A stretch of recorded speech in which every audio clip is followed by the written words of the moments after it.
ஆண்டவராகிய இயேசு கிறிஸ்துவின் நாமத்தினாலே இந்த மாலை ஆராதனைக்காக காத்திருக்கிற உங்கள் அனைவரையும் இயேசுவின் நாமத்தினாலே இந்த காணொளி மூலமாய் ஆராதனை நடத்துவதிலே ஆண்டவர் உங்களை ஆசீர்வதிப்பாராக. இந்த இந்தியா முழுவதும் காணப்படுகிற இந்த கொடிய வேதனையான இந்த சூழ்நிலையின் நடுவிலே ஆண்டுடைய பிள்ளைகளுக்கு எப்படியாகிலும் கர்த்தருடைய வார்த்தை கிடைக்கும்படியான இப்படிப்பட்டதான ஒரு மீடியாவை ஆண்டு வைத்திருக்கிறதுக்காக கர்த்தருக்கு ஸ்தோத்திரம். இந்த மாலை ஆராதனை வேளையிலும் அவரவர்களுடைய வீடுகளிலே பயத்தோடும் பக்தியோடும் தெய்வ சமூகத்திலே தேவனை நோக்கி பார்ப்போம். ஒரு பாடலை பாடி அதற்கு பின்பு கர்த்தருடைய வார்த்தையை உங்களோடு கூட பகிர்ந்து கொள்கிறேன். உங்களுக்கு அறிமுகமானவர்களுக்கும் நண்பர்களுக்கும் இதை குறித்து தெரிவித்து அவர்களும் தேவனுடைய வார்த்தையை கேட்கும்படி செய்யும்படி அன்பாய் கேட்டுக் கொள்கிறேன். ஒரு பாடலை பாடுகிறேன். தெரிந்தவர்கள் நீங்கள் உங்களுடைய இல்லங்களிலே என்னோடு கூட சேர்ந்து பாடும்படியாக கேட்டுக் கொள்கிறேன்.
சேர்த்துக் கொள்ளும்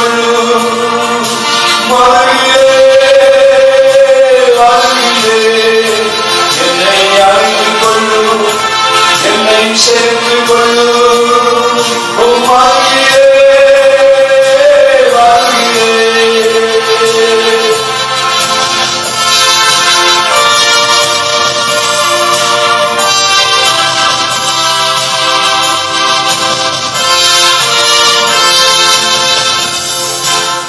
சிலுவையை சுமந்திட பாடுகளை சகித்திட சிலுவையை சுமந்திட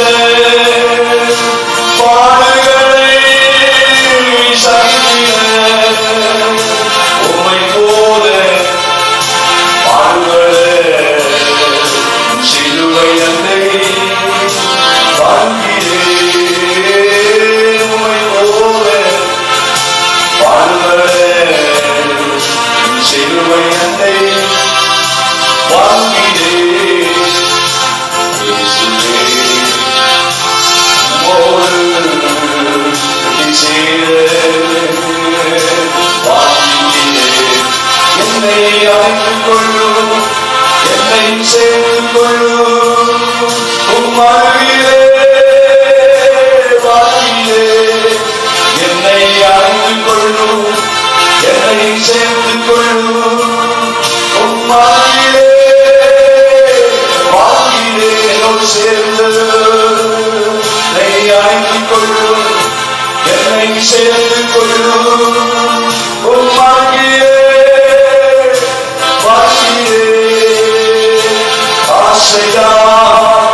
ஆண்டவர் நம்ம வைத்திருக்கிறார். அதுக்காக ஸ்தோத்திரம். சோர்ந்து போகாமல் ஜெபம் பண்ணுங்க. சூழ்நிலையிலே சத்துரு நம்மை சோர்ந்து போக பண்ணுகிற வஞ்சகமான சூழ்ச்சியின் நேரம்.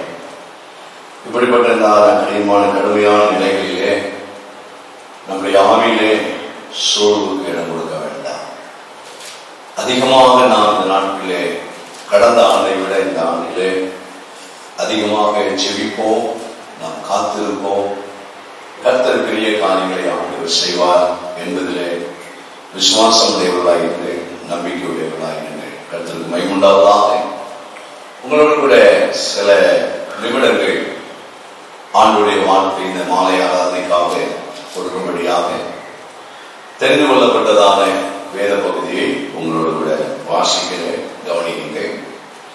121 சங்கீதம் 121 5ஆம் வசனத்திலே விதமாய் சொல்லப்பட்டிருக்கிறது. கர்த்தர் உன்னை காக்கிறவர். 7ஆம் வசனத்திலே கர்த்தர் உன்னை எல்லா தீங்குக்கும் விலக்கி காப்பார். அவர் உன் ஆத்துமாவை காப்பார். 8ஆம் வசனத்திலே கர்த்தர் உன் போக்கை உன் வரத்தை இது முதல் கொண்டு என்னென்றைக்கும் காப்பார். இந்த மாதவெளியிலே கர்த்தருடைய வார்த்தை என்னவென்றால், நம்மை காக்கும் தேவன். இன்னொரு விதத்தில் சொல்ல வேண்டும் என்றால், நம்மை ஆண்டவர் பாதுகாக்கும் தேவன். நம்முடைய தேவன் நம்மை பாதுகாக்க உண்மையுடையவராக இருக்கிறார். பல நேரங்களிலே தேவனுடைய வசனங்களை அறியாதவர்களும் தேவனுடைய வசனத்தை விசுவாசியாதவர்களும் தேவன் எங்கே காப்பாற்றுகிறார் என்ற கேள்வியிலே இருக்கிறவர்களை நாம் பார்க்கிறோம். ஆனால் ரட்சிக்கப்பட்டவர்களும் பரிசுத்தமான அபிஷேகம் பெற்றவர்களும் ஆவிக்குரிய சபையை அங்கமாயிருக்கிற நீங்கள் இந்த கேள்விகளுக்கு இடமில்லாதபடி கர்த்தர் என்னை காக்கிறவர் என்பதிலே முழு நிச்சயத்தோடு கூட உங்களுடைய கிறிஸ்தவ வாழ்க்கையை நடத்தும்படியாக கேட்டுக்கொள்கிறேன். ஆதியாகமம் 28ஆம் அதிகாரம் 20ஆம் வசனத்தை வாசிக்கிறேன். கவனியுங்கள். ஆதியாகமம் வீடுகளிலே இருந்து அடியனுடைய செய்தியை கவனிக்கிற யாவரும் உங்களுடைய அருகிலே அல்லது உங்களுடைய கரத்திலே பரிசுத்த வேதாகமத்தை ஏந்தினவர்களாகவும், சகோதரிகள் முக்காணிட்டு தேவனுடைய வீட்டிலே எவ்விதமாய் தேவனை ஆராதிக்கிறீர்களோ அதே போல உங்களுடைய இல்லத்திலும் முக்காணிட்டு தேவனுடைய சமூகத்தில் இருங்க. கர்த்தர் உங்களை காண்கிறார். ஊழியர் உங்களை பார்க்கிறார் என்கிற எண்ணத்தை எல்லாம் விட்டுவிட்டு கர்த்தர் உங்களை காண்கிறார் என்ற நிலைமையிலே தேவ பக்தியோடு கூட இருக்கும்படியாக கேட்டுக்கொள்கிறேன். ஆதியாகமம் 28ஆம் அதிகாரம் 20ஆம் வசனத்திலே யாக்கோபோடு ஆண்டவர் பேசுகிறார். யாக்கோபு 28 ஆதியாகமம் 28:15 நான் உன்னோடே இருந்து நீ போகிற இடத்தில் எல்லாம் உன்னை காத்து. முதலாவது ஆண்டவர் நான் போகிற இடத்தில் எல்லாம் என்னை காப்பேன் என்று ஆண்டவர் வாக்கு பண்ணியிருக்கிறார். நாம நம்முடைய வாழ்க்கையிலே அநேக இடங்களுக்கு தினந்தோறும் செல்லுகிறோம். நாம் போகிற இடங்கள் எப்படிப்பட்டது என்று நமக்கு தெரியாது. நாம பிரயாணம் பண்ணுகிறவர்களாகவே இருக்கிறோம். ஊரு விட்டு ஊரு பிரயாணம் பண்ணுகிறோம். வெளி மாநிலங்களுக்கு நாம செல்லுகிறோம். சில இடங்களே போய் நாம் தங்குகிறோம். அங்கெல்லாம் என்ன ஆபத்து இருக்கிறது, என்ன பிரச்சனை இருக்கிறது, என்ன கஷ்டம் இருக்கிறது என்று தெரியாது. இன்றைக்கு பாருங்கள், தமிழ்நாட்டிலும் நம்முடைய இந்திய தேசத்திலும் இந்த பயங்கரமான கொள்ளை நோயின் நிமித்தமாக சென்னை பட்டணத்தை விட்டு தங்களை காப்பாற்றிக் கொள்ள, தங்கள் ஜீவனை பாதுகாத்துக் கொள்ள சில நாட்களுக்கு முன்பதாக செய்தித்தாளிலும் தொலைக்காட்சியினுடைய செய்திகள் வழியாக காணொலியின் மூலமாக பார்க்கும்போது திரளான மக்கள் இந்த கொள்ளை நோயிலிருந்து தன்னை பாதுகாத்துக் கொள்ளும்படியாக இருசக்கர வாகனங்களிலும் கார்களிலும் அவர்களுக்கு இருக்கிற வசதியின் அடிப்படையிலே இந்த சென்னை பட்டணத்திலே நமக்கு ஆபத்து இருக்கிறது, நாம் உயிர் பிழைக்கும்படிக்கு, நம்முடைய ஜீவனை பாதுகாத்துக் கொள்ளும்படிக்கு நம்முடைய சொந்த ஊர்களுக்கு போய் நம்மை காப்பாற்றிக் கொள்ளலாம் என்று சொல்லி அநேக புறப்பட்டு சென்றதை நீங்கள் அறிவீர்கள். ஒருவேளை நமக்கு அவிதமாய் போவதற்குரிய இடமோ தங்க இடமோ இல்லாத பட்சத்திலே நாம் ஒருவேளை கட்டாயத்தின் பேரிலே சென்னையில் இருந்தாலும் செய்தியை கவனியுங்கள். நாம் எங்க போனாலும் சரி, நம்முடைய சொந்த ஊருக்கு போனாலும் சரி, இந்த கொள்ளை நோய் முழு உலகம் முழுவதும் பரவி இருக்கிறது என்பதை நீங்கள் அறிந்திருக்கிறீர்கள். இந்த கொரோனாவினுடைய தாக்கம் எந்த இடத்தில் இல்லை, எல்லா இடத்திலும் பரவி இன்றைக்கு மனு குலத்தை அழித்துக் கொண்டே இருக்கிறது என்று சொல்லலாம். அழிந்து கொண்டே இருக்கிறார்கள். இந்த செய்தியை கேட்கும் போது ஊழியர் நிலையிலே நமக்கு வேதனையும் ஆண்டுடைய சமூகத்தில் சொல்வதே தவிர வேற வழி நமக்கு தெரியாது. யாரா இருந்தா என்ன, எந்த மதத்தை சேர்ந்தவர்களா இருந்த எல்லா மதத்தில் உள்ளவர்கள் மனுஷர்கள் தானே. இந்து சகோதரர்களா இருக்கட்டும், இஸ்லாமிய சகோதரர்களா இருக்கட்டும், கடவுள் நம்பிக்கையற்றவர்களா இருக்கட்டும், கிறிஸ்தவர்களா இருக்கட்டும், நமக்கு மதம் பிரச்சனையே கிடையாது. மனுஷன் தான் நமக்கு மிக முக்கியமானவன். மனிதன் மனுஷன் என்ற கண்ணோட்டத்திலே ஒவ்வொரு மனிதனும் பிரச்சனைகளை பார்ப்பாரானால், உண்மையாக சொல்கிறேன், மனிதனுடைய வாழ்க்கையில் இருக்கிற இவ்விதமான இந்த ஒற்றுமையின் அனுபவத்திற்கு ஈடானது எதுவுமே கிடையாது. ஆனால் நம்முடைய தேசத்தில் இருக்கிற அநேகருடைய வாழ்க்கையிலே இன பிரச்சனைகள், ஜாதி பிரச்சனைகள், இன்னும் அநேக பிரச்சனைகள். ஆனால் வியாதி யாரை விட்டது? கிறிஸ்தவனை விடவில்லை, கிறிஸ்தவ அல்லாதவனை விடவில்லை. பாரபட்சம் இல்லாமல் எல்லாரும் இந்த கொள்ளை நோய்க்கு உட்பட்டிருக்கிறார்கள், பாதிக்கப்பட்டிருக்கிறார்கள். அன்பான சகோதரி சகோதரியே, வீட்டில் இருந்தது செய்தி கேட்கிற உங்களுடைய வாழ்க்கையிலே யாக்கோபை ஆண்டவர் அவன் போகிற பாதையிலே ஆண்டவர் சந்தித்து யாக்கோபிடத்திலே ஆண்டவர் சொல்லுகிறார், யாக்கோபே, உன்னுடைய வழியெல்லாம் உன்னை நான் காப்பேன். அன்பான தேவனுடைய பிள்ளைகளே, கர்த்தர் உங்களை காக்கிறவர் அல்லவா? உங்களை எல்லா தீங்குக்கும் விலகி காக்கிறவர் அல்லவா? தேவன் காக்கிறவர் என்பது 121ஆம் சங்கீதம் தெளிவாக சொல்லியிருக்கிறது அல்லவா? அதை நீங்கள் விசுவாசிக்கிறீர்களா? ஆகவே உங்களுடைய வழிகள் எல்லாம், நீங்கள் போகிற இடத்தில் எல்லாம் உங்களை கர்த்தர் காப்பாற்ற வல்லமுடையவராக இருக்கிறார். கர்த்தருடைய நாமத்துக்கு மகிமை உண்டாவதாக.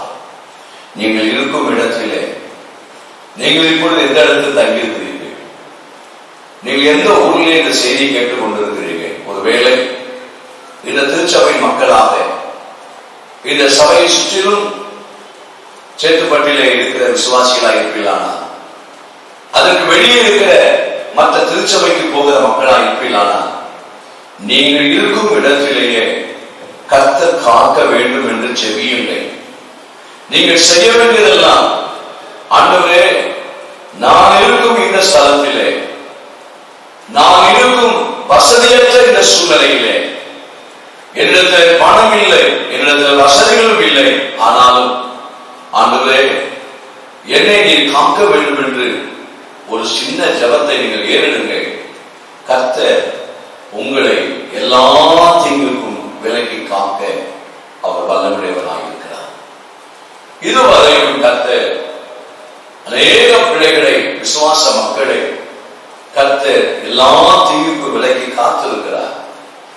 இந்த செய்தி கேட்கிற உங்களுடைய வாழ்க்கையிலும் கடந்த 2020ஆம் ஆண்டிலே ஏற்பட்ட இந்த கொள்ளை நோயின் தாக்கத்திலே நீங்கள் இருந்த இடத்திலேயே கர்த்தர் உங்களை காத்திருக்கும் போது, இந்த 2021ஆம் ஆண்டிலும் கர்த்தருடைய ஊழியக்காராய் இருந்து நான் உங்களுக்கு சொல்லுகிறேன், கர்த்தர் நீங்கள் இருக்கும் இடத்துக்குள்ளே இந்த செய்தியை கேட்கிற உங்களையும் உங்களுடைய குடும்பத்தையும் கர்த்தர் காக்க வல்லவனாக இருக்கிறார்.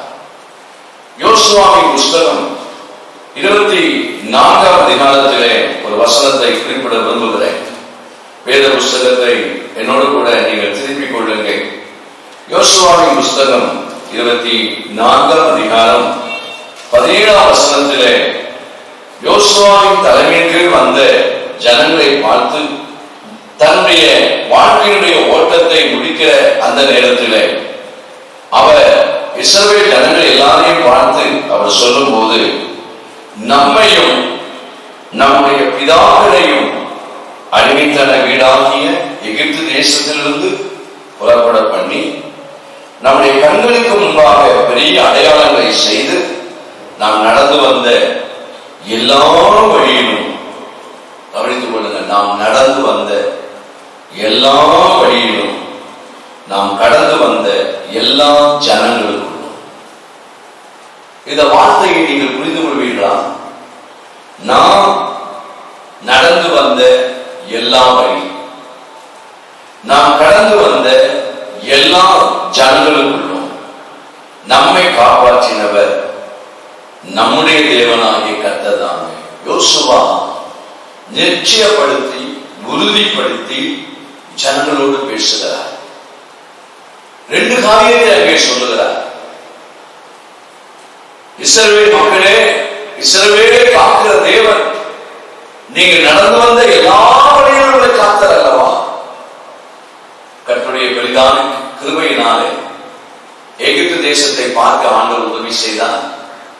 எகிப்து தேசத்திலிருந்து இஸ்ரவேல் ஜனங்கள் பாலும் தேனும் ஓடுகிற அந்த தேசத்திற்கு அவர்கள் பிரயாணம் பண்ணின அந்த வழியாக பிரயாணப்பட்டு போவதற்கும் அடியனுக்கு ஆண்டவர் உதவி செய்தார். 3 முறை இந்த எகிப்து தேசத்தை பார்க்கவும், அந்த இடத்திலிருந்து இஸ்ரவேல் மக்கள் பாலும் தேனும் ஓடுகிற அந்த தேசத்திற்கு 40 வருடங்களாக போனார்கள் அல்லவா? எப்படி போனார்கள்? இன்றைக்கு எருசலேமுக்கு போகிறவர்கள் இஸ்ரவேல் ஜனங்களோடு வாக்குத்தத்தம் பண்ணின அந்த தேசத்தை பார்க்கும்படி போகிற பாலும் ஓடுகிற தேசத்துக்கு பார்வையாளர்களாக டூரிஸ்டுகளாக போகிறவர்கள் எப்படி போகிறார்கள்? நடந்தா போகிறார்கள். எகிப்திலிருந்து இஸ்ரவேல் ஜனங்கள் எல்லாம் நடந்தார்களே, நடந்தா போக முடியும். அப்படியான நிச்சயமா நான் போயிருக்க முடியாது. பல லட்சக்கணக்கான மக்கள் இஸ்ரவேல் ஜனங்கள் போன அந்த இடத்தை பார்ப்பதற்காக போகிற எல்லாரும் இங்கிருந்து 1.5 லட்சம் செலவு பண்ணி பிளேன் மூலமாக அங்க போய் சொகுசான பஸ், சாதாரண பஸ் அல்ல, அந்த பஸ்ல உட்கார்ந்தா ஏதோ ஒரு சொகுசான வீட்டுக்குள்ளே உட்கார்ந்தது போல அந்த பஸ்ல உட்கார்ந்து அதிலே பிரயாணம் பண்ணி இஸ்ரவேல் ஜனங்கள் எங்கே போனார்கள்? எந்த நீர் கண்டையிலே போனார்கள்? எந்த மாகாணத்திலே போனார்கள்? அவர் போன பாதையெல்லாம் எங்கே? அங்கெல்லாம் போய் பார்ப்பதற்கு இங்கிருந்து பிளேன், அங்கிருந்து பஸ், ரோடுகள் எல்லாம் போடப்பட்டு அருமையான வழி இன்றைக்கு போகிற நிலைமை. ஆனால் வேதாகம காலத்திற்கு அந்த நாளிலே இஸ்ரவேல் ஜனங்களுக்கு யோசுவா சொன்னார் அல்லவா, நீங்கள் நாம் நடந்து வந்த எல்லா வழி, நடந்து வந்த வழி, கார்ல போன வழி அல்ல, பஸ்ல போன வழி அல்ல, இன்னைக்கு வாகன வசதிகளோடு போகிற வழி அல்ல. கொஞ்சம் கற்பனை பண்ணி பாருங்க. சிலருக்கு சபைக்கு அருகாமையிலே வீடு இருந்தாலும் வர முடியாத நொண்டி சாக்குகளை சொல்கிற ஆட்களை நாங்கள் பார்க்கிறோம். இந்த நாட்கள் இன்று முதல் சபை ஆராதனை நடத்துவதற்கு தடை. இதுல நான் பார்த்த வேடிக்கை, கடந்த வருஷத்திலும் சரி இந்த ஆண்டிலும் சரி சில வேடிக்கையான மனிதர்களை பார்த்திருக்கிறேன். நேற்று ஒருவர் என்னிடத்தில் சொல்லுகிறார், என்ன மாஸ்டர், சபை ஆராதனை நடத்த முடியாம போயிடுச்சு, ரொம்ப வருத்தமா இருக்குது மாஸ்டர், நம்ம எப்படி கர்த்தரை ஆராதிக்கிறது? இப்படி கொரோனாவின் நிமித்தமாக எப்பதான் நம்ம சபை கட்டணம் திறக்கப்பட்டு நம்ம எல்லாம் கூடி கர்த்தரை ஆராதிப்போம். இதே வார்த்தை கடந்த ஆண்டிலும் ஒரு சிலர் என்னிடத்தில் பேசினார்கள். என்ற மாற்றம் அல்ல, சபை நடத்துகிற எல்லா ஊழியத்திலும் சபைக்குள்ளே கூடி கர்த்தரை ஆராதிக்க முடியாமல் வியாதி பரவிவிடக் கூடாது என்கிற அந்த நோக்கத்துக்காக நம்முடைய அரசாங்கத்திலே நம்முடைய பாதுகாப்புக்காக சொல்லப்பட்ட இந்த தடையிலே அவர்கள் கரிசனை உள்ளவர்களாக கடந்த ஆண்டிலும் கேட்டார்கள். நேற்று மாலையிலே வரும் நாட்கள் இவ்விதமாக நாம் ஆராதிக்க கூடாது என்கிற ஞாயிற்றுக்கிழமை இந்த ஊரடங்கு வழிபாட்டு ஸ்தலங்களிலே ஆராதனை நடத்துவதற்கு ஏற்பட்ட தடைகள் இவைகளை குறித்து சில கிறிஸ்தவர்கள் சபை நடத்துகிற ஊழியத்திலே பரிசீலனை கேட்பார்கள். நான் அவனுக்கு கேட்டேன், சிரிச்சுக்கிட்டே கேட்டேன், இவ்வளவு வருஷமா 2019ஆம் ஆண்டு வரைக்கும் ஒவ்வொரு ஞாயிற்றுக்கிழமையும் சபை திறக்கப்பட்டு ஆராதனை நடந்தது அல்லவா? 2020ஆம் ஆண்டு மார்ச் மாதம் 22ஆம் தேதி வரைக்கும் சபை திறக்கப்பட்டு ஆராதனை நடந்தது. நீங்கள் எத்தனை முறை சபைக்கு வந்தீர்கள்? திறக்கப்பட்ட நேரத்தில் நீங்கள் எத்தனை முறை நீங்களும் உங்களுடைய மனைவியும் உங்களுடைய பிள்ளைகளும் சபைக்கு வந்ததுண்டா? அந்த நேரத்தில் நீங்க என்ன சொல்கிறீர்கள்? நாங்கள் சபைக்கு தான் வரவில்லை, இயேசு எங்களுக்குள்ளே இருக்கிறார், உங்களையே நீங்கள் ஏமாற்றிக் கொண்டவர்கள். அப்படி மற்றவர்களை பார்த்து சொன்னேன், சபைக்கே போகாத நீங்கள் ஏன் வருத்தப்படுகிறீர்கள்? சபை திறக்கப்பட்ட நாளிலே ஆராதித்த அந்த நேரத்திலே மூடப்பட்டதை குறித்து நீங்கள் வருத்தப்பட வேண்டாம். வருத்தப்பட வேண்டியது நாங்கள் தான். நாங்கள் தான் யார்? வாரந்தோறும் தவறாமல் கர்த்தருடைய நாளை கனப்படுத்தி கர்த்தருடைய ஆராதிக்க வேண்டும் என்று கணவனை ஆயத்தப்படுத்தி, மனைவியை ஆயத்தப்படுத்தி, பிள்ளைகளை ஆயத்தப்படுத்தி 2020 மார்ச் மாதம் வரைக்கும் சபை திறக்கப்பட்ட நேரத்தில் வந்து ஆராதித்தார் அல்லவா? அவர்கள் தான் சொல்லணும், அடுத்த வாரம் நாங்க எப்படி வரணும்? நீங்க சொல்லுவதற்கு தகுதியே கிடையாது. உங்களுக்கு திறக்கப்பட்டா என்ன, உங்களுக்கு மூடப்பட்டா என்ன? நான் வருத்தத்தோடு சொல்றேன். அதே போல செப்டம்பர் மாதத்திலிருந்து 2020 செப்டம்பர் மாதத்திலிருந்து நேற்று வரை சபை ஆராதனைகள் திறந்து நடத்துவதற்கு அரசாங்கம் நமக்கு கொடுத்த அறிவுரையின் அடிப்படையிலே ஆராதிக்க ஆண்டவர் செய்தார். சரி, இந்த செப்டம்பர் மாதம் தான் வந்தார்னா வரல. அப்படி வராத ஒரு நபர் தான் நேற்று கேட்கிறார், சபை மூடிவிட்டது, வாயை மூடிட்டு போப்பா அப்படின்னு. அவர்கள் கிறிஸ்தவர், ஞானஸ்தானம் எடுத்துக்கிறார். ஆனா சபைக்கே போகிறது கிடையாது. இன்னமும் சபை மேல அவ்வளவு பாரம் இருக்கிற மாதிரி. நான் சொன்னேன், செப்டம்பருக்கு முன்ன ஒரு நாள் கூட சபை நான் பார்க்கலையே, நீ எதுக்கு இதை பேசுற? வாயை மூடு, உங்க வாய்க்கு லாக்டவுன் போட்டுங்க, நாங்க தான் வருத்தப்படணும். ஆனால் எங்களை ஆண்டவர் விட மாட்டார். நான் ஏன் தெரியுமா சொன்னேன்? பக்கத்தில் இருந்தாலும் சபைக்கு வருவதற்கு பல சாக்கு போக்குகளை சொல்வதற்காக. பாருங்க, எகிப்திலிருந்து பாலும் தேனும் ஓடுகிற அந்த தேசத்துக்கு ஜனங்கள் இஸ்ரவேல் மக்கள், வேற யாரும் கிடையாது.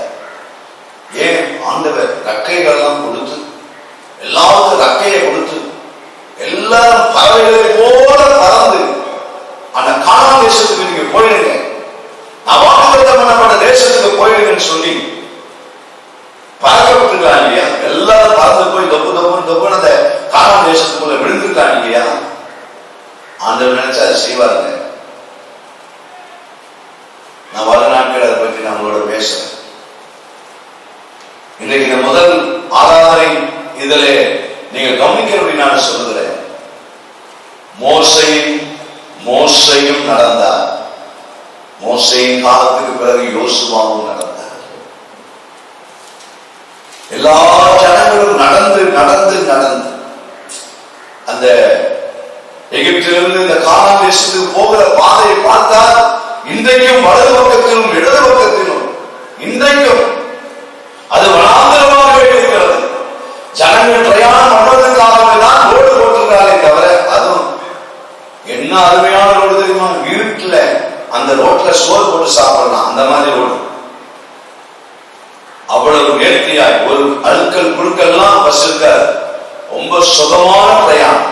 போயிட்டு வந்தவங்க கேளுங்க, இஸ்ரவேல் தேசத்தை போய் பார்த்தவங்க, பாரம்பரியம் ஓடுகிற தேசத்தை போய் பார்த்தவங்க போய் கேளுங்க. விமர்சனங்கள்லாம் வேண்டாம்.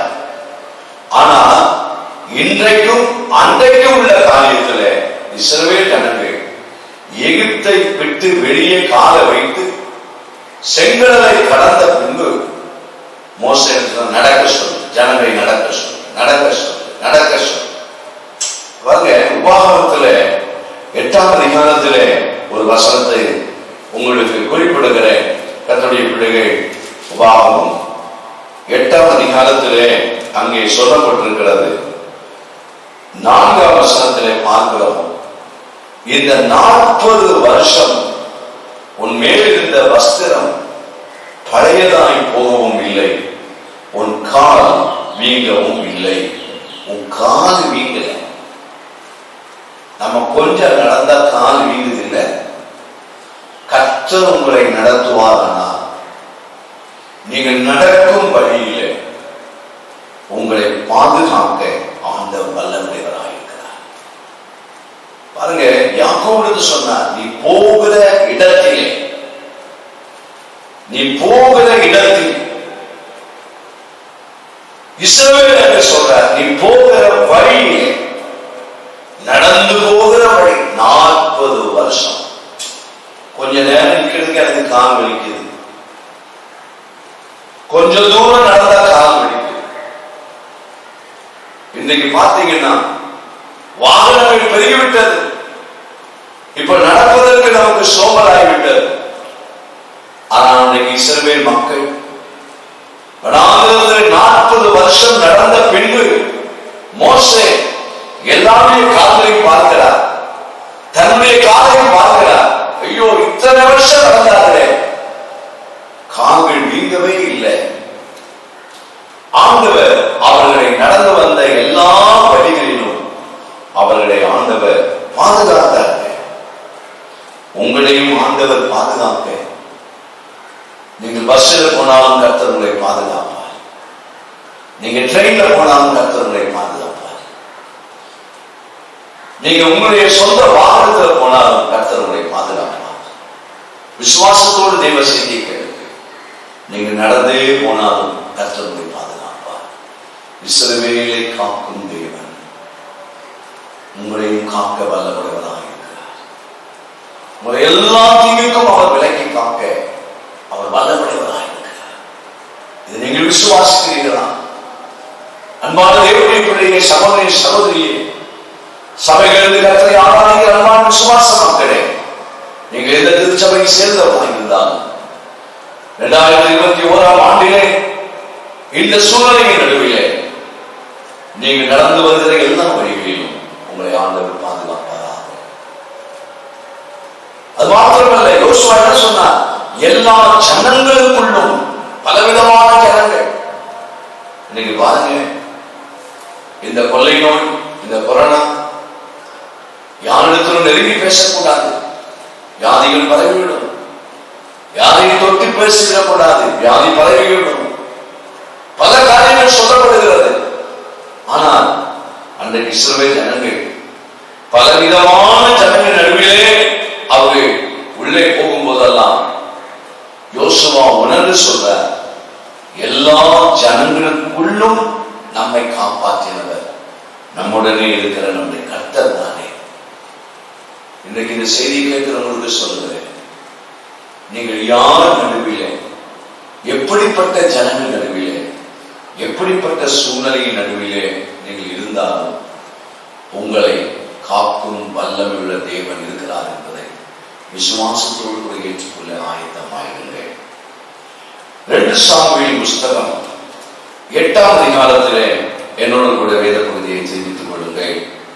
2 சாமுவேல் 8ஆம் அதிகாரம். அங்கே நம்முடைய தாவீதை பற்றி அங்கே சொல்லப்பட்டிருக்கிறது. 2 சாமுவேல் 8ஆம் அதிகாரம் 6ஆம் வசனத்திலே அங்கே வாசிக்கிறோம். தாவீது போன இடத்தில் எல்லாம் கர்த்தர் அவனை காப்பாற்றினார். போன இடத்தில் எல்லாம். அதே அதிகாரத்திலே 14ஆம் வசனத்திலே மறுபடியும் சொல்லப்பட்டிருக்கிறது, தாவீது போன இடத்தில் எல்லாம் அவனை காப்பாற்றினார். மீண்டும் சொல்லுகிறேன், வழியிலே, நீ போகிற வழியிலே நான் உன்னை காப்பேன். 2வது யோசுவா சொன்னார், நாம நடந்து வந்த வழியிலே காத்தவர்.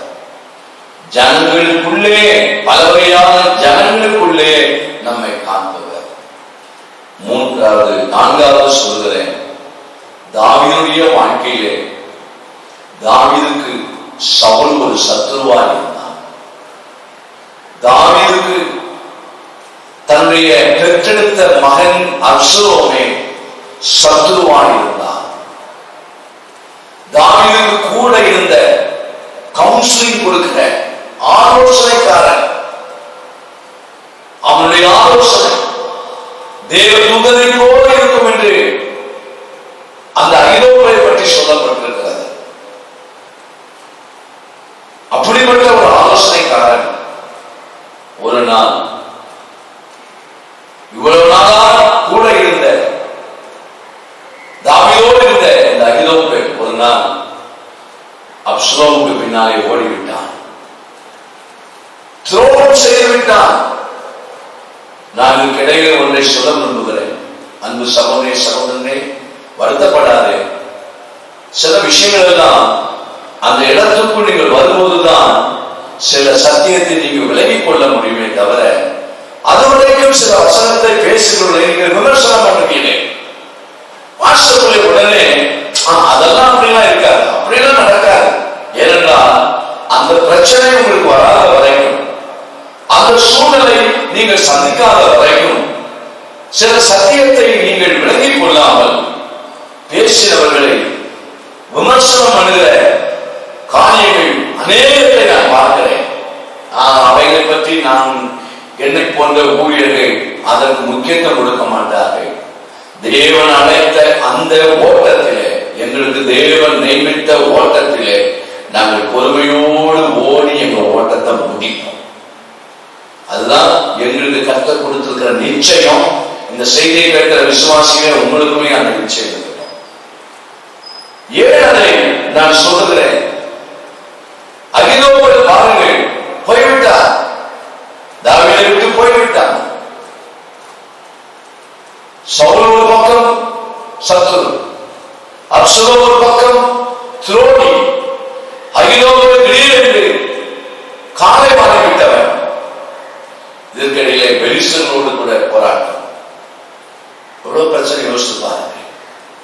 ஆனால் வேதம் தெளிவாய் சொல்லப்பட்டிருக்கிறது, தாவீது போன இடத்தில் எல்லாம் அவனை காப்பாற்றினார்.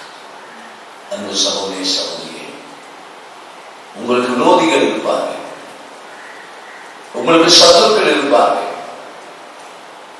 உள்ளே இருந்து உங்க வீட்டுக்குள்ளே நடக்கிற காரியத்தை எல்லாம் வெளியே போய் சொல்லுகிற சத்துரு இருப்பார். நீங்க நினைப்பீங்க, யாரையாவது போய் சொல்றது? நாங்க ஊழியத்தில் இதெல்லாம் பார்த்துக்கிறோங்க, என் சம மக்களுக்கு தெரியும். உள்ளே இருப்பார்கள், உள்ளே இருந்து கொண்டு எப்பொழுதும் பிரச்சனையை படித்துக் கொண்டே இருப்பார்கள், பிரச்சனை ஏற்படுத்திட்டே இருப்பாங்க. எப்படா இந்த ஆளை காலி பண்ணலாம், எப்படா இந்த ஆளை தொலைக்கலாம், இதுவே அவனுடைய இந்த சௌரத்தோட எப்ப தாவீதை கொள்ளலாம். தான் ராஜாவாயிட்டு நம்ம இந்த மக்களுக்கு என்ன தொண்டு செய்யணும், இந்த மக்களுக்கு என்ன உதவி செய்யணும் அப்படின்னு சவுல் கவலைப்படவே இல்லை. இதை நீங்க புரிஞ்சுக்கிறவங்க புரிஞ்சுக்கீங்க. இது ரொம்ப விவரமா நான் பேசணும் அவசியம் இல்லை, நீங்க ஆழமா நீங்க சிந்தித்துக் கொள்ளுங்க.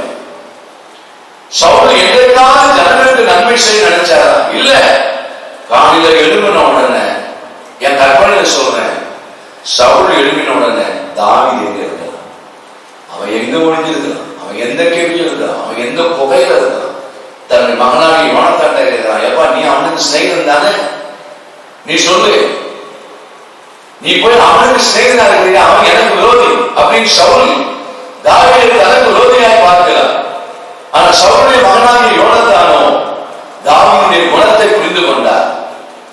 தாவீது எவ்வளவு நல்லவர் என்பதை சவுலுடைய மகனாகிய யோனத்தான் புரிந்து கொண்ட அப்படின்னாலே அந்த தாவீதோடு கூட அவன் சிநேகமாக இருந்தான். ஆகவே யோனத்தானை கூப்பிட்டு சொல்கிறார், நீ அவன் இருக்கிறது உனக்கு தெரியும் அல்லவா? பாருங்க, அவன் எழுப்பினதிலிருந்து சவுல் காலையில் எழுப்பும் போது இரவு படுக்கைக்கு போகிற வரைக்கும் ஜனங்களுக்கு என்ன செய்யலாம், நம்முடைய ஆண்டவர் ராஜாவாக வைத்திருக்கிறாரு, நம்முடைய பணி என்ன, அதை பற்றியே கவலைப்படல. தாவீதை கொல்லணும், தாவீதை கொல்லணும். ஆனா ஏங்க தாவீதை கொல்ல முடியல? சவுலால தாவீதை ஏன் கொல்ல முடியும் தெரியுமா? கர்த்தர் தாவீதை காப்பாற்றினார். தாவீது தன்னை காப்பாற்றல. நான் அடுத்த குறிப்பில உங்களோட கூட அதை பற்றி சொல்லுவேன். தாவீது தன்னை காப்பாற்றியுள்ள ஈட்டியை எரிகிற சமயத்துல உடனே ஆவியானவர் தாவீதை சொல்வார், தாவீதே உன்னை நோக்கி ஈட்டி வருகிறது, விலகிவிடு. சில வேளை ஆண்டவர் நம்மை அப்படிதான் காப்பாற்றி இருக்கிறார். உன்னை நோக்கி ஆபத்து வருகிறது, விலகிவிடு. சில ஆட்கள் நமக்கு முன்னாலே ஆபத்து வருதுன்னு தான் சொல்லுவேன். நான் வேடிக்கையா சில காரியத்தை சொல்லுவேங்க. லாரியை பார்த்தோன்னு சொல்லுவாங்க, ஐயோ லாரி வருதுன்னு சொல்ல மாட்டாங்க, ஏமா வருதுன்னு. சில ஆட்களே உங்களுக்கு ஏமானா முன்னால வருவாங்க. நான் சொல்லுவேன், அந்த ஆள் ஏமா, லாரியை கூட நம்பலாம், இந்த ஆளை நம்ப முடியாது, இந்த லேடியை நம்ப முடியாது. இது உனக்கு ஏம. இந்த ஏமன் தெரிந்து உன்னை காப்பாற்றணும்னா கர்த்தர் தான் உன்னை காப்பாற்றணும். என்ன கர்த்தர் அவரை தான் காப்பாற்றணும். தாவீதுக்கு யமனாக சவுல் ராத்திரியும் பகலும் இரவும் பகலும் பகலும் இரவும் ஈட்டியை தூக்கிக்கிட்டு தன் பக்கத்துல கொஞ்சம் ஒரு குரூப்பை சேர்த்துக்கிட்டு தன்னோட ஆட்கள் யார் தெரியுமா? தாவீதை கொல்லும்படியாக சவுலுடைய ஆவி உள்ள குரூப். எப்பவுமே அந்தந்த ஆவி உள்ள ஆட்கள் அந்தந்த ஆவி குரூப் இருந்தான். சபம் நடத்துற மேற்கொள்ளுக்கு தெரியும்.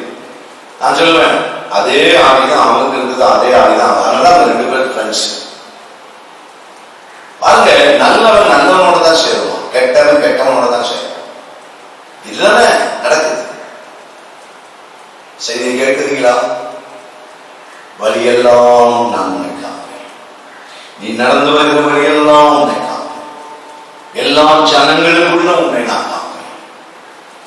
தாவீது போன இடத்தில் எல்லாம் கர்த்தர் காப்பாற்றினார். ஏனென்றால் அவர் போன இடத்திலெல்லாம் அவர் உயிருக்கு ஆபத்து.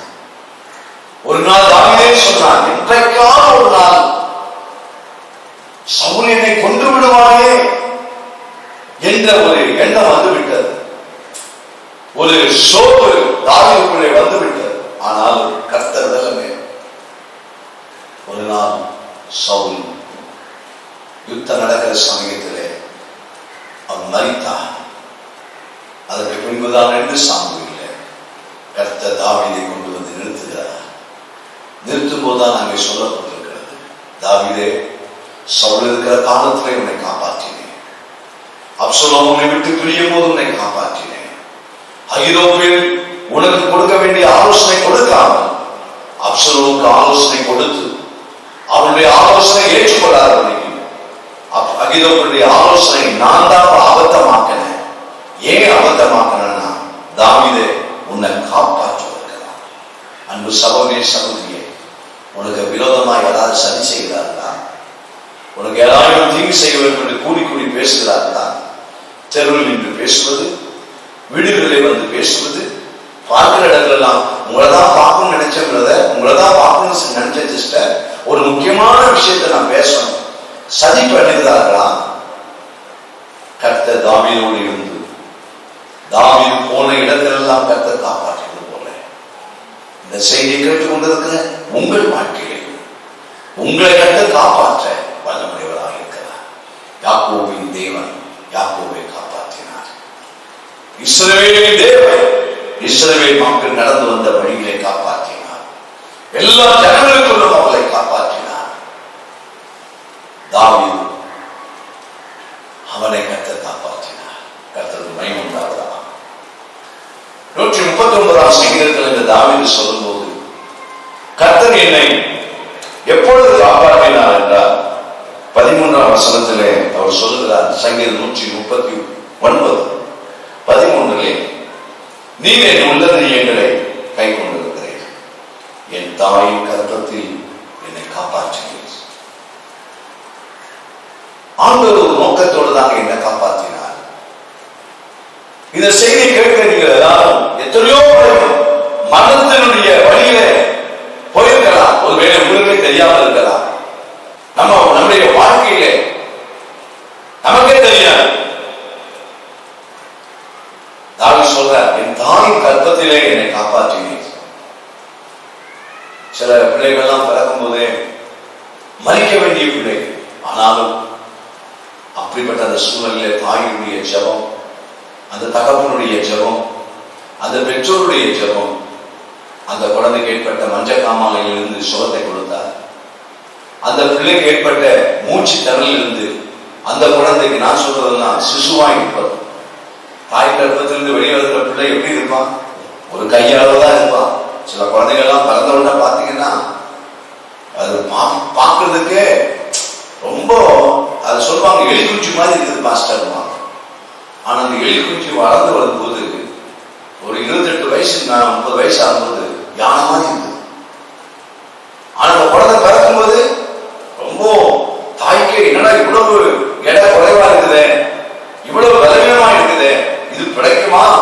அப்படியெல்லாம் நம்பிக்கை இழந்த தாய், நம்பிக்கை இழந்த தகப்பன் தான் உண்டுங்க. ஆனாலும் அப்படிப்பட்ட நேரத்தில் ஜெபம், ஊழியத்தில் ஜெபிக்க கேட்டார்கள், அவர்களும் ஜெபித்தார்கள். ஜெபித்து, ஆண்டவரே என் பிள்ளையை காப்பாற்றி கொடுத்தார், என் பையனை நான் ஊழியத்துக்கு அனுப்பிடுறேன், என் மகளை நீ காப்பாற்றி கொடுத்தார், என் மகளை ஊழியக்காரத்தை நான் திருமணம் செய்து தருகிறேன். அவளுக்கு தான் தெரியும் அந்த வியாதியில் மறிக்க வேண்டிய அந்த குழந்தையை கர்த்தர் காப்பாற்றினார். நீங்களும் நாமும் பிறக்கும் போதே கர்த்தர் காப்பாற்றினார். என்னுடைய வாழ்க்கையிலே மதுரையிலே என்னுடைய பெற்றோரோடு இருக்கும் போது, உங்களுக்கு இந்த சமூகம் சபை விசுவாசிகளுக்கு தெரியும், மற்றவர்களுக்காக இதை நான் சொல்லுகிறேன், மற்ற சபையாலும் அடியனுடைய செய்தியை கேட்பதிலே நீங்கள் விருப்பம் தெரிவித்திருக்கிறீர்கள். உங்களுடைய விருப்பத்திற்காக கர்த்தருக்கு ஸ்தோத்திரம். என்னுடைய சிறு வயதிலே பள்ளிக்கூடத்துக்கு போகிற பாதையிலே அந்த வயல் ஆற்றின் வழியாய் கடந்து போகும்போது நானும் என்னுடைய மூத்த சகோதரி சாரா ராஜனும் நாங்கள் 2 பேரும் அந்த இடத்திலே பள்ளிக்கூடத்திலே படிக்கிற அந்த சிறு வயதிலே 1ஆம் வகுப்போ அல்லது 2ஆம் வகுப்போ எனக்கு சரியான ஞாபகம் தெரியல, அந்த வைகை பாலத்தில் அந்த வைகை ஆற்றினுடைய அந்த பகுதியிலே வரும்போது திடீரென்று அந்த வைகை ஆற்றிலே வெள்ளம் வந்து விட்டது. அந்த வெள்ளத்திலே நான் அடித்து செல்லப்பட்டேன் அந்த சிறு வயதிலே. அப்படி சிறு வயதிலே அடித்து செல்லப்படும் போது என்னுடைய மூத்த சகோதரி சாரா ராஜன், நான் தண்ணீர் அடித்து செல்லப்படுவதை பார்த்து கதறி, அந்த வழியாக வந்த இன்னொரு மனிதன் என்னை காப்பாற்றி அந்த தண்ணீரை மூழ்கி நான் சாகாத வழிக்கு என்னை எடுத்து காப்பாற்றினதை நான் எப்பொழுது அறிந்தேன் தெரியுமா? நான் அந்த வைகை ஆற்றிலே விழுந்து மரித்து போக வேண்டியவன் என்கிற இந்த உண்மையை நான் எப்பொழுது அறிந்தேன் என்றால் என்னுடைய 60வது வயதில் தான் நான் அறிந்தேன். அந்த 60 வயது வரைக்கும் நான் வைகை ஆற்றிலே விழுந்து சாகக்கூடியவன், என்னை ஆண்டவர் காப்பாற்றினார் என்கிற அந்த உண்மை எனக்கு தெரியவே தெரியாது. என்னுடைய மூத்த சகோதரி சாராராஜன் அவர்கள் என்னுடைய 60வது அந்த பிறந்த நாள் ஸ்தோத்திர ஆராதனையில் வரும்போது என்னை பற்றி அவர்கள் சாட்சி சொல்லும் போதுதான் அன்றைக்குத்தான் எனக்கு தெரிந்தது, நான் 1ஆம் கிளாஸ் அல்லது 2ஆம் கிளாஸ் படிக்கிற நேரத்தில் நான் மறிக்க வேண்டியவன், வெள்ளத்தினால் அடித்து செல்லப்பட வேண்டியவன். அந்த கர்த்தரை என்னை காப்பாற்றினார். நான் கர்த்தரை அதுக்காக நன்றியோடு ஸ்தோத்திரித்தேன்.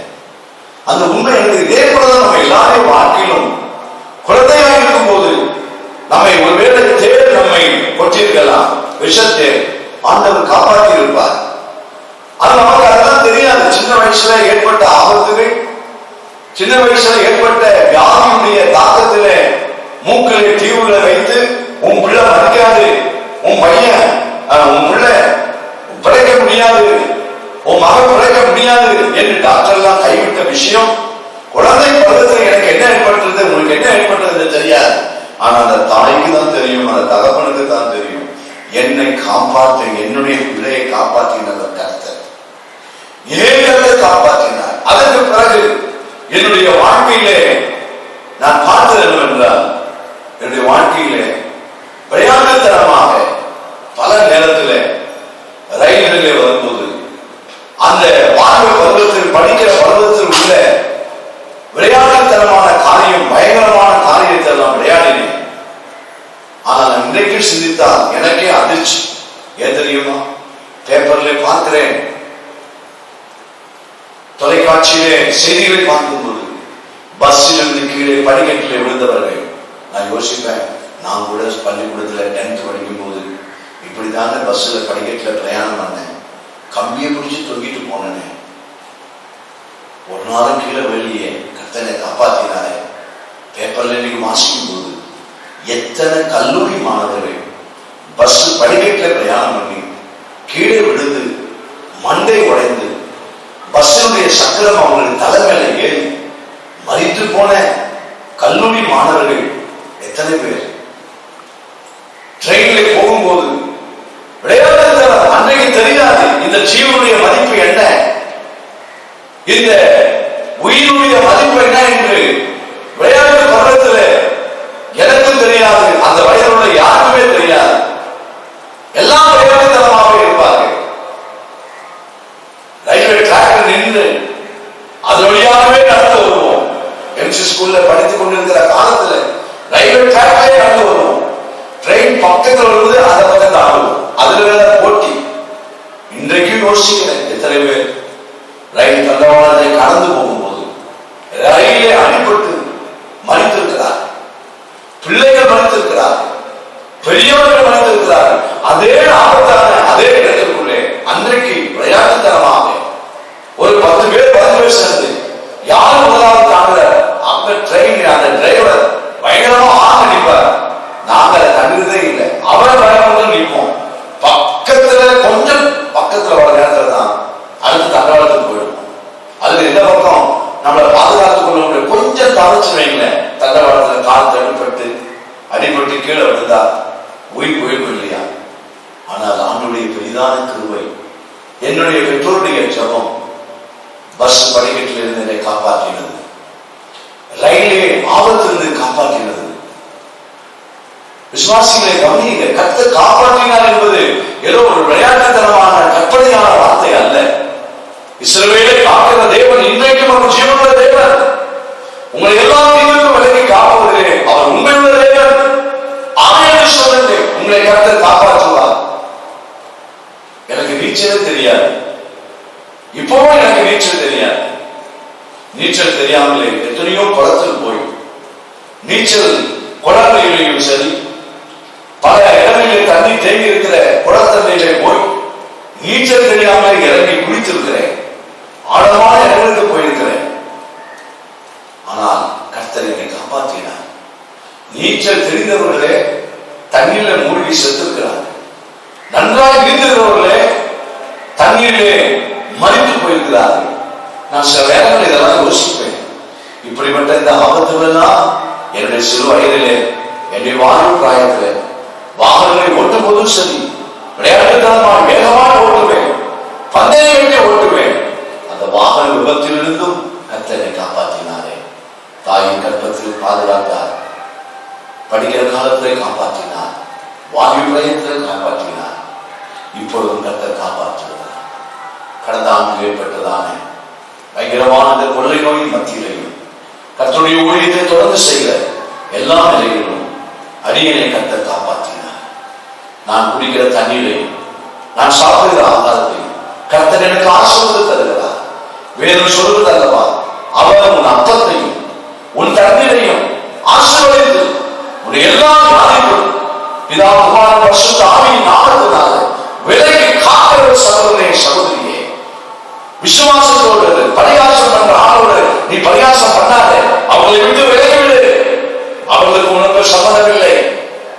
விசுவாசியே விசுவாசிக்கும் அவிசுவாசிக்கும் சம்பந்தம் வேறு. அது அர்த்தம் தெரியுமா? விசுவாசி விசுவாசியை போலவே நடந்து கொள்ளுங்கள்.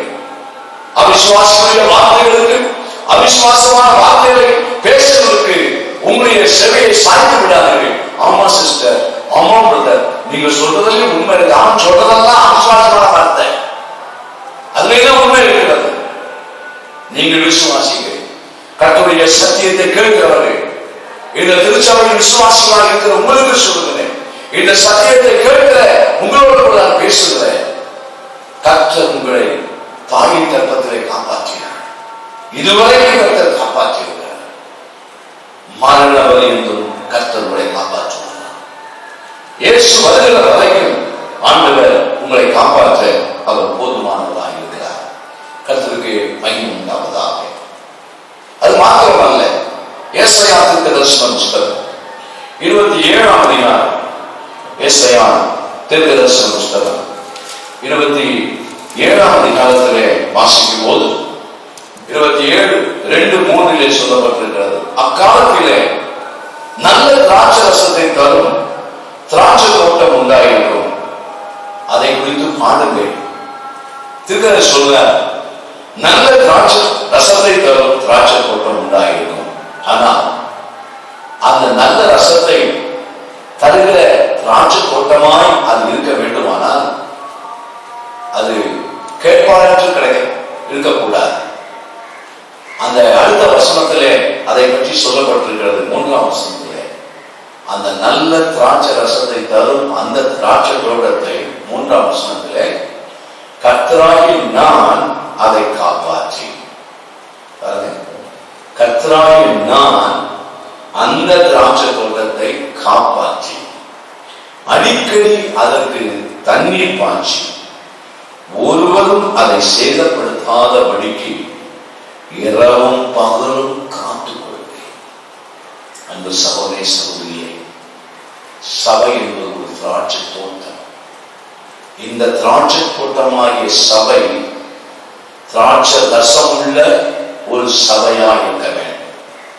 இந்த திராட்சை ரசம் என்பது மதுரமானவர்களாய், அநேகருக்கு பிரயோஜனமானவர்களாய், அநேகருக்கு நம்முடைய வாழ்க்கை கனிவுள்ள நிலையில் இருக்க வேண்டும் என்று ஆண்டவர் சபையாகிய திராட்சை தோட்டத்தை வைத்திருக்கிறார். ஏசாயா தீர்க்கதரிசியை கொண்டு ஆண்டவர் சொல்றார், இந்த நல்ல திராட்சை ரசத்தை கொடுக்கும் இந்த திராட்சை தோட்டமாக இருக்க வேண்டுமானால் நான் அதை காப்பாற்றுவேன். சபை மக்களே, சபையாலே நீங்கள் திராட்சை ரசத்தை தரும் ஒரு திராட்சை தோட்டம். யோவான் 15ஆம் அதிகாரத்தில் ஆண்டவர் சொல்லும் போல கனிகளை கொடுக்கும் ஒரு திராட்சை செடி. நம்மை ஒரு சபையாகிய தோட்டத்தில் தேவன் வைத்திருக்கிற நோக்கம் என்ன? திராட்சை ரசம் இல்லாத ஒரு திராட்சை கொடி என்று சொல்லப்படுகிற அந்த நிலையில் அல்ல, ஒரு ரசத்தை கொடுக்கும், ஒரு மதுரத்தை கொடுக்கும், அநேகருக்கு பிரயோஜனமாக இருக்கக்கூடிய நிலையிலே கர்த்தர் நம்மை மாற்ற வேண்டும். என்னுடைய ஊழியம் மற்றவர்களாக அது ஒரு ஆசீர்வாதத்துக்கு நேராக நடத்தப்பட வேண்டும். சில நேரங்களிலே நான் தூங்குகிற நேரம் குறைவானது. என்னை கொண்டுதான் சபை ஊழியர்கள், கர்த்தருக்காக ஊழியம் செய்கிறவர்கள், அவர்களுடைய தூங்குகிற நேரம் குறைவு. அவர்கள் தன்னுடைய குடும்பத்தோடு செலவு பண்ணுகிற நேரங்கள் மிக மிக குறைவு. எல்லாவற்றிலும் 90% எப்படியாவது நம்மளே வருகிற மக்களுக்கு, என்னுடைய செய்தியை கேட்க வருகிற மக்களுக்கு, அரியனுடைய பாடல்களை கேட்க வருகிற மக்களுக்கு, அரியனில் ஜெபிக்க வருகிற மக்களுக்கு நான் ஒரு திராட்சரசமான ஒரு பாடலை பாட வேண்டும் அல்லவா? என்னுடைய ஜெபம் ஒரு திராட்சரசமான ஒரு ஜெபமாக இருக்க வேண்டும் அல்லவா? கர்த்தர் கொடுக்கிற வசனம், கர்த்தர் கொடுக்கிற வார்த்தைகள் எல்லாம் செய்தியை கேட்க வருகிற ஜனங்கள் கேட்டால் என்ன, கேட்காமல் போனால் என்ன என்று கடமைக்காக பேசுகிற ஊழியத்தையோ செய்தியையோ இதுவரைக்கும் செய்யாதபடி கர்த்தர் இதுவரைக்கும் கர்த்தர் காத்து வருகிறார். சபைக்குள்ளே நீண்ட காலமாக பல ஆண்டுகளாக சபை ஊழியத்தை செய்து வருகிறேன். ஒவ்வொரு செய்தியையும் கர்த்தருடைய சமூகத்திலிருந்து ஆயத்தப்படுத்தி இன்றைக்கு நான் உங்களோடு இந்த மாலை நேர செய்தியை கொடுப்பதற்கு நேற்று இரவு எனக்கு அதிக தூக்கமில்லை. எப்படியாவது ஒரு நல்ல செய்தியை, நல்ல திராட்சரசமாகிய ஒரு செய்தியை இந்த யூடியூபின் மூலமாக, வாட்ஸ்அப்பின் மூலமாக பார்க்கிற மக்களுக்கு இது ஒரு ரசமாய் போக வேண்டும் என்பதற்காக அந்த செய்தியை ஆயத்தப்படுத்தி முடிக்கிற வரைக்கும் என் தூக்கத்தை கலைத்தேன். ஆண்டவர் நான் ஒரு திராட்சை ரசமாய் இருக்க வேண்டும் விரும்புகிறார். சபை மக்களே, இது செய்தி கேட்கிற நீங்கள் திராட்சை தோட்டத்தில் உள்ள கொடிகள், திராட்சை கொடிகள், நம்மை இருந்து ஏன் என்னை ஆண்டவர் காப்பாற்றுகிறார்? உங்களை ஏன் ஆண்டவர் காப்பாற்றுகிறார்? இந்தியாவில் இருக்கிற பல வகையான ஜனங்கள் மத்தியிலே நாம் ஒரு திராட்சை ரசமாக இருப்பதற்காக, அதுக்காக தான் கடந்த ஆண்டிலே கர்த்தர் நம்மை காப்பாற்றினார். இந்த ஆண்டிலும் இந்த ஏப்ரல் மாதம் இந்த 25ஆம் தேதி வரைக்கும் கர்த்தர் நம்மை காப்பாற்றி வருகிறார். உங்களையும் கர்த்தர் காப்பாற்றுவாராக. அடிக்கடி அதற்கு தண்ணீர் பாய்ச்சி அடிக்கடி கர்த்தர் உங்களோடு பேசிக்கிட்டே இருப்பார். பாருங்க, சில வேலைகள் நான் சொல்றது, நான் உங்களை போன்ற மனுஷன் தானே, எந்த ஊழியரும் தேவத்துவனால, அநேக ஊழியர்களை தேவத்துவனாய் பார்த்ததுனாலதான் அநேக ஊழியர்கள் வழிவிலகி போனவர்களை பார்க்கிறது. ஊழியர்கள் உங்களை போன்ற மனிதர்கள், அவர்களுக்கும் சோர்வுகள் வருகிறது. அந்த நேரத்திலாம் உடனே ஆண்டவர் நாம் சோர்ந்து போகாமல் இருப்பதற்கு உடனே தம்முடைய வசனத்தை அனுப்புவார், ஆவியினாலே நிரப்புவார். அடிக்கடி தண்ணீர் பாய்ச்சுங்கிறது தாங்க உங்களை கர்த்தர் சபைக்குள்ளே கொண்டு வந்து விடுவார். வந்த உடனே நீ உங்களுடைய சோர்வுகள் மாற, உங்களுடைய பயங்கள் நீங்க, உங்களுடைய கலக்கங்கள் நீங்க, அன்றைக்கு ஒரு வசனத்தை கர்த்தர் உங்களுக்கு தந்து உங்களை காப்பாற்றி விடுவார். உங்களுடைய சோர்வில் ஆண்டவர் தூக்கி விடுவார். பரிசுத்த ஆவியினாலே உங்களை நிரப்பி விடுவார். ஆவியின் நிரப்பு, ஆவியினுடைய மழை உன்னை நினைப்பதாக. ஆவியினுடைய மழையிலே நீ மூடப்பட வேண்டும் இயேசுவின் நாமத்தினாலே.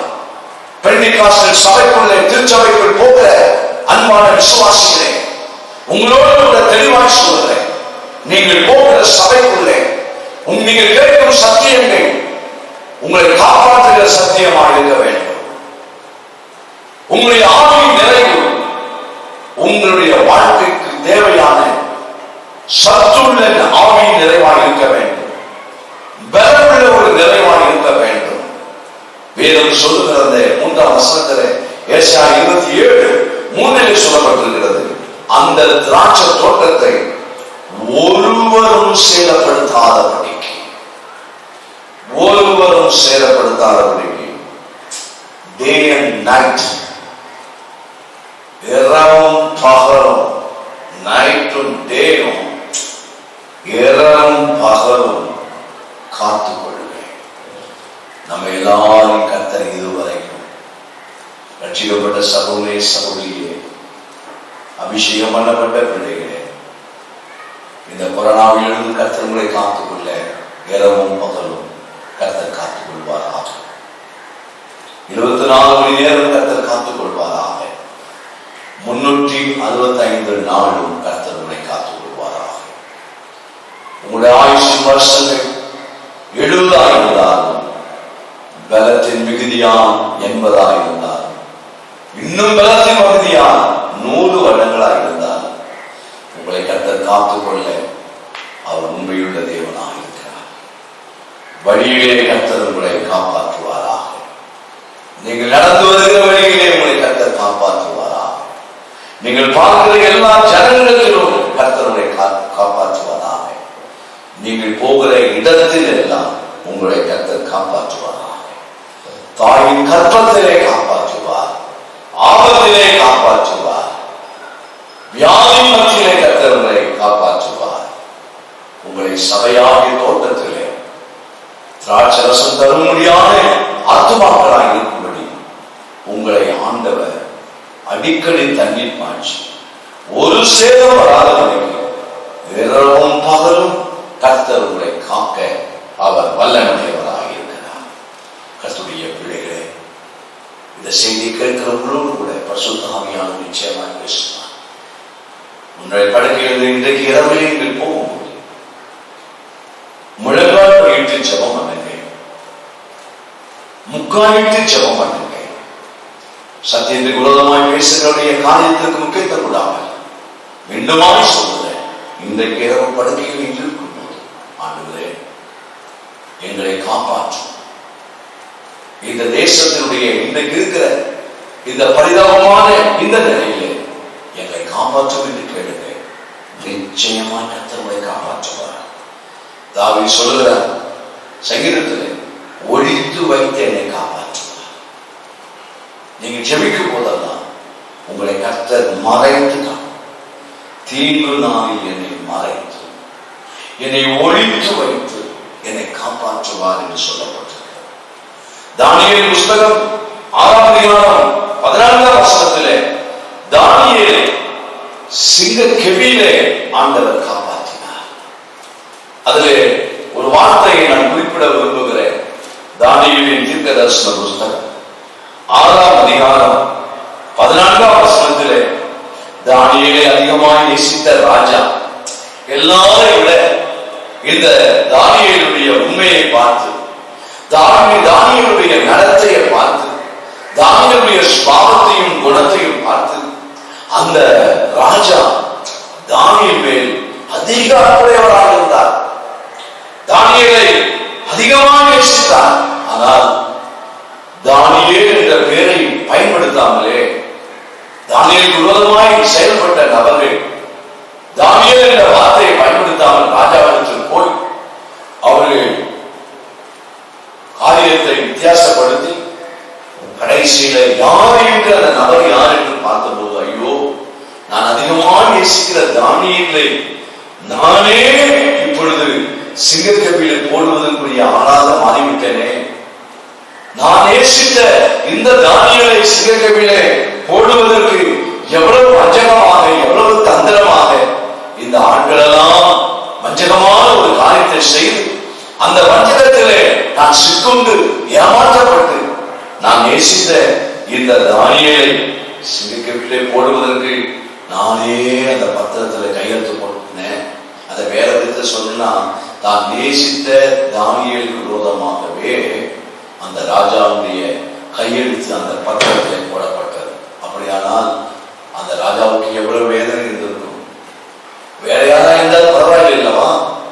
ஆகவேதான் 14ஆம் வசனத்தை நான் குறிப்பிட விரும்புகிறேன். அங்கே சொல்லப்பட்டிருக்கிறது, ராஜா தானியேல் 6:14 சொல்லப்பட்டிருக்கிறது, தானியேல் இந்த வார்த்தைகளை கேட்டபோது ராஜா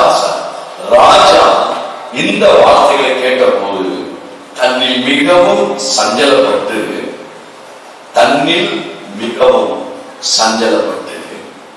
தானியேலை காப்பாற்றும்படிக்கு அவன் பேரில் தன் மனதை வைத்து அவனை தப்புவிக்கிறதுக்காக சூரியன் அஸ்தமிக்கும் மட்டும் அப்படியே பிரயாசப்பட்டார்.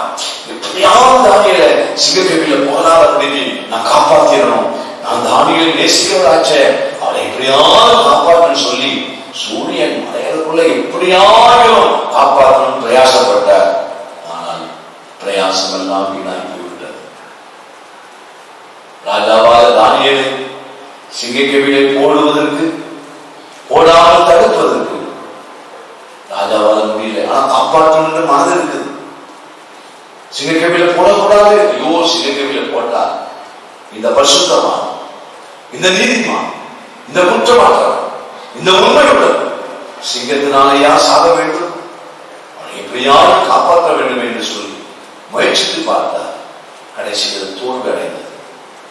ஒன்று சொல்லட்டுமா, இந்த கொள்ளை நோய், இந்த வியாதி, படங்களை பார்த்தீர்கள் அல்லவா, வாட்ஸ்அப்பை பார்த்தீர்கள் அல்லவா, செய்தித்தாள்களை பார்த்தீர்கள் அல்லவா, தாயின் பக்கத்திலே தகப்பன் அழுகிறார், பிள்ளைகள் பக்கத்திலே பெற்றோர்கள் அழுகிறார், பெற்றோர்கள் பக்கத்திலே பிள்ளைகள் அழுகிறார். பாக்கெட்டிலே பணம் இருக்கிறது, பேங்க்லே பணம் இருக்கிறது, குடும்பத்திலே படித்த டாக்டர்கள் இருக்கிறார்கள், உறவினர்களே டாக்டர்களா இருக்கிறார். கூட பிறந்த தன் வீட்டில் பிறந்த மகளே டாக்டரா இருக்கிறார். குடும்பத்திலேயே டாக்டர். போதுமான பணம் இருக்கிறது, எல்லாம் இருக்கிறது. ஆனால் ஆக்சிடென்ட் மட்டும் இல்லை. அவர் மூச்சு விடுவதற்குரிய ஆக்சிடென்ட் இல்லை. யோசிச்சு பாருங்க. அப்பா இருக்கிறாங்க, அம்மா இருக்கிறாங்க, எல்லாம் இருக்கிறாங்க. பணமும் இருக்கிறது, பேங்க்ல பணமும் இருக்கு. எல்லாம் காப்பாற்றுவதற்காக அழத்தான் முடிந்ததை தவிர அவர்கள் சுவாசிப்பதற்குரிய வழி இல்லாமல் போய் எவ்வளோ பேர் மறித்துக் கொண்டே இருக்கிறார்கள்.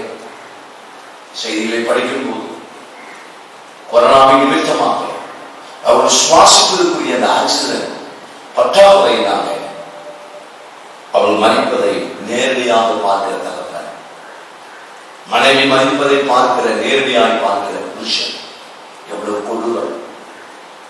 நம்முடைய வாழ்க்கையில் என்றைக்காக இப்படிப்பட்ட ஒரு முடிவை எந்த காலத்துதான் நம்முடைய கண்கள் பார்த்திருக்கிறதா? கதறுகிறார்கள், ஐயோ டாக்டர், எப்படியாகிலும் என் மகனை காப்பாற்றுங்க, என் மகனை காப்பாற்றுங்க. எங்களால காப்பாற்ற முடியல, எங்க பணம். டாக்டர் சொல்ற நோ ஹோப், நம்பிக்கை இல்லை. நம்பிக்கை இல்லை என்று நான் சொல்லலாம், ஏன்னா நான் டாக்டர் அல்ல. மற்ற யாரு வேண்டுமானாலும் சொல்லலாம், ஆனா டாக்டரையே நம்பி போனேன். அந்த டாக்டரே நம்பிக்கை இல்லை. ஏனென்றால் எங்களையும் இது தாக்கி விடலாம், எங்களையும் காப்பாற்ற யாரும் இல்லை. இதாங்க உலகம். கொரோனா கற்றுக் கொடுக்கிற பாடங்கள். சிலர்லாம் கொரோனாவை பற்றி எதையோ பேச, நான் சொல்லுவேன், கொரோனாவை பற்றியே நான் பிரசங்கம் வச்சிருக்கிறேன். சமயம் வரும்போது நான் அதை பற்றி பேசுவேன். கொரோனா கற்றுக் கொடுத்த பாடம் என்ன தெரியுமா?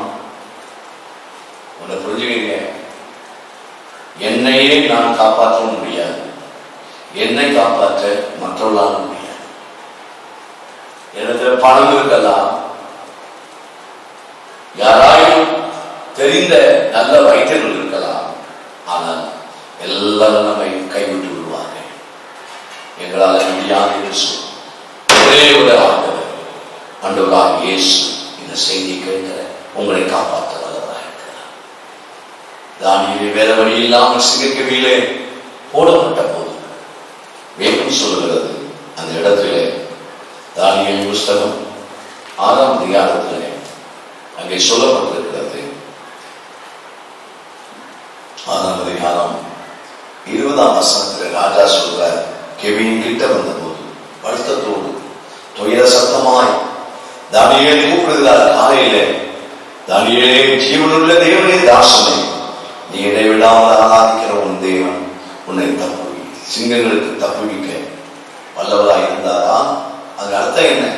சிங்கங்களின் நடுவிலே உன்னை கர்த்தர் காப்பாற்றினாரா? சிங்கங்கள் இல்லாத இடத்திலே உன்னை தேவன் காப்பாற்றுவார் என்பது வேறு. ஆனா எழுத்து பிரகாரம் இன்றைக்கு சிங்கக்கவியிலே போடாமலே, சிங்கக்கவியிலே இல்லாமலே பார்க்கக்கூடிய வரிகள் எப்படி வருகிறது? நான் சிங்கக்கவியிலே, சிங்கக்கவியிலே நான் என்னைக்கு நான் சிங்கக்கவியில இருந்தேன். பாட்டுடைய வரி எப்படி இருக்கிறது? தானியேல் மட்டும்தான் அந்த பாட்டை பாடணும். தானியேல் மட்டும் இப்ப இருந்தாருன்னா அவர் சொல்லலாம், நான் எங்க இருந்தேன்? சிங்கக்கவியில நான் இருந்தேன். நம்ம எல்லாம் சிங்கக்கவியில போகாமையே சிங்கக்கவின்னு சொல்றோம். அக்கினி ஊடாக நடந்தாலும் என்றெல்லாம் சொன்னாங்க. அதெல்லாம் நான் பரிகாசம் பண்ணல, நான் விமர்சனம் பண்ணல. அதுக்கெல்லாம் ஆவிக்குரிய அர்த்தங்கள் இருக்கிறது. அந்த இடத்துக்கு கூட நம்ம எடுத்துக்கொள்ளணும். அவ்வளவுதான் நான் சொல்லுறது. எழுத்து பிரகாரம் நம்ம எல்லாம் போகல, எழுத்து பிரகாரம் சிங்கக்கவிக்குள்ள நம்ம போகல, எழுத்து பிரகாரம் அக்கினி சூழலில் நம்ம போகல. ஆனால் அதுக்கெல்லாம் ஆவிக்குரிய அர்த்தத்தை நாம் வைத்து நம்முடைய வாழ்க்கையிலே கர்த்தர் நம்மை நடத்துகிறார். கர்த்தருடைய பரிசுத்த நாமத்துக்கு மகிமை உண்டாவதா? தானியேல் சொல்ற 21ஆம் வசனத்துல சிங்கக்கவிக்குள்ள இருந்து காலையில் அவர் சொல்ற, ராஜாவே நீர் என்றும் வாழ்க. 22ஆம் வசனத்திலே சிங்கங்கள் என்னை சேதப்படுத்தாதபடிக்கு தேவன் யாரை அனுப்பினார்? தூதனை அனுப்பினார். அன்பு சகோதரே, சகோதரியே, ராஜா காப்பாற்ற முடிஞ்சதா?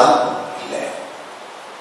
இன்னைக்கு நீங்க இருக்கிற இடத்துல தன்னுடைய தூதனை ஆண்டவர் அனுப்பி உங்களை காப்பாற்றுவாரா?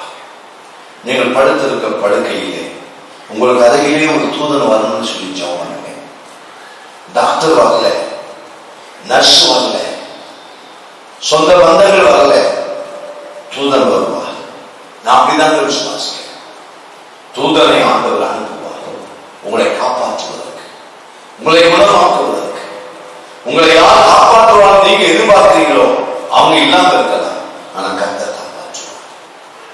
நோவாவையும் அவன் குடும்பத்தை காப்பாற்றலாம் கர்த்தர் பேழையை பண்ணினார். பேழையை கர்த்தர் கொடுத்தது நோவாவுடைய குடும்பத்துக்கு. 8 பேருக்கு எவ்வளவு பெரிய வேலை. நீங்கள் 2 பேர் 2ஆம் அதிகாரம் 5ஆம் வசனத்தில் அங்கே சொல்லப்பட்டிருக்கிறது. அந்த பேழையில் உள்ள 8 பேரை கர்த்தர் காப்பாற்றினார். முழு உலகம் வெள்ளத்தினால பேழையை வைத்து கர்த்தர் காப்பாற்றினார்.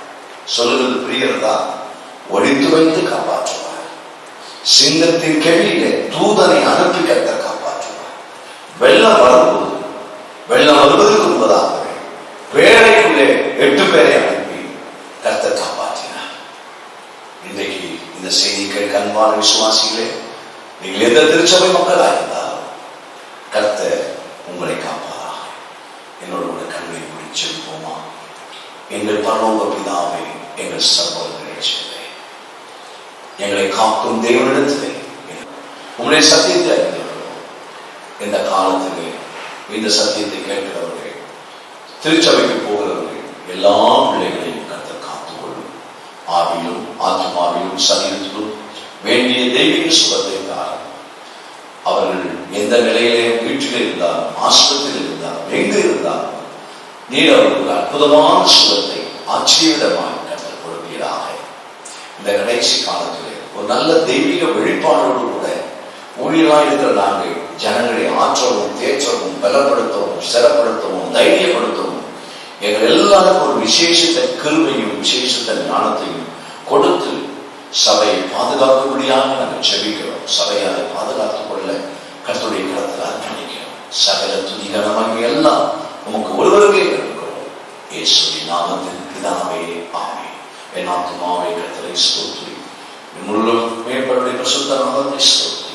என் ஆத்துமாவே கர்த்தரை ஸ்தோத்திரி, அவர் செய்த சகல உபகாரங்களையும் மறவாதே. ஆமென், ஆமென். கர்த்தருடைய ஆசீர்வதிப்பாராக. நாளை காலை தியான செய்தியை கேளுங்கள்.